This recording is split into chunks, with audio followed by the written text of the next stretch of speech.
किसानों के आंदोलन के बहाने दिल्ली में फिर से दंगा करने की साजिश है? क्या दिल्ली की सीमाओं पर दूसरा शाहीन बाग बन गया है?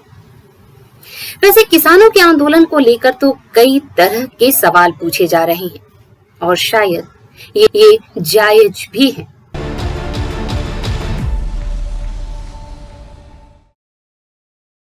नमस्कार, आप देख रहे हैं स्ट्रीट बज़ और मैं हूं नीलम।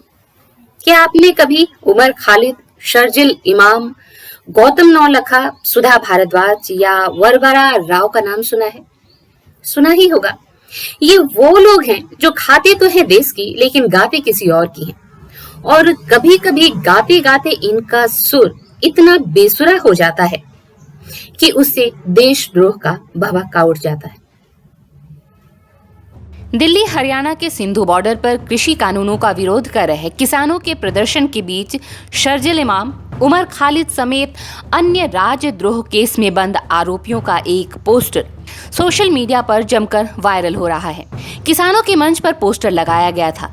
इस पोस्टर में उमर खालिद, शर्जिल इमाम, गौतम नौलखा, सुधा भारद्वाज, वरवरा राव समेत अन्य लोगों की जेल से रिहाई की मांग की गई थी। इस पोस्टर में लिखा था कि झूठे केसों में गिरफ्तार किए गए बुद्धिजीवियों और विद्यार्थी कार्यकर्ताओं को रिहा करो। किसानों की एमएसपी का राग दब गया है और उस पर धुन कुछ और ही बज रहा है। अब किसानों की मांग को लेकर लोग कंफ्यूज हैं। सवाल पूछे जा रहे हैं कि शर्जिल इमाम और उमर खालिद जैसे लोगों ने अपना पुराना धंधा छोड़ दिया है क्या?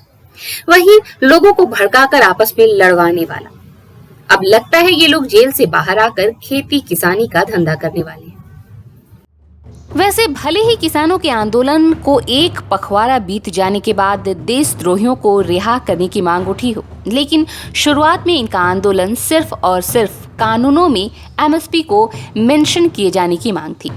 अब जबकि केंद्र सरकार एमएसपी और एपीएमसी पर लिखित में आश्वासन देने के अलावा उनके सुझावों के अनुसार संशोधन के लिए भी तैयार है, लेकिन किसान संगठनों ने अब पूरी तरह से तीनों कृषि कानूनों को वापस लेने की मांग रख दी है।